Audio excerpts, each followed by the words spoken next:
Here are today's top news stories and why they matter. Uganda's President Yoweri Museveni has ordered the country's police and military to stop mistreating civilians during political campaigns ahead of next week's general elections, calling such practices unacceptable and outdated. Uganda's security forces have long been accused of intimidating opposition supporters and carrying out forced arrests. Our correspondent Frank Yiga has the latest on this story. Museveni's directive comes in when Amnesty International issued a press release urging the Ugandan authorities to uphold human rights obligations and allow the opposition campaign rallies without undue restrictions and without subjecting their leaders and supporters like Bobi Wine's National Unity Platform to arrests, torture and other ill treatment. The human rights body issued a similar statement following the 2016 presidential elections and condemned the raids, arrests and stifling of political opposition leader Dr. Kizza Besigye.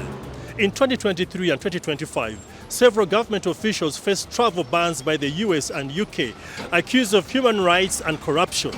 Some Ugandan citizens, along with victims and human rights organizations, have reported abuses to the ICC, hoping for action to be taken.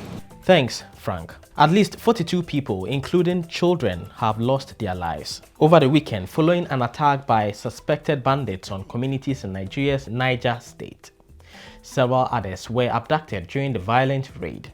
The assault targeted Agwara and Bogu local government areas, occurring less than a month after more than 300 pupils, students, and staff of St. Mary's Catholic School in Papiri were kidnapped in the same region.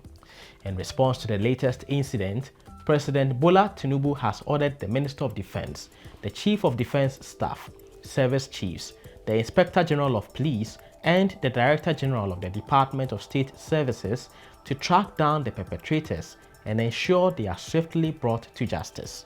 And finally, 4 nations have secured their spot in the quarterfinals of the ongoing Africa Cup of Nations tournament AFCON. Defending champions Senegal were the first to advance after a dominant win over Sudan.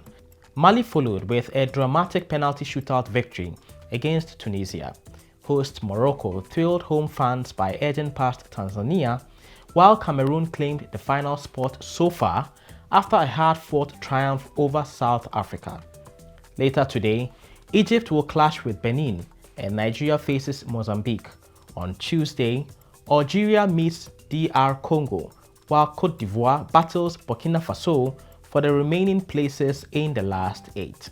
And that's all I've gathered for you today. Don't forget to comment, like, and share our videos. Also, subscribe to our YouTube channel, DW Africa. I am Michael Oti. Catch you again the same time tomorrow.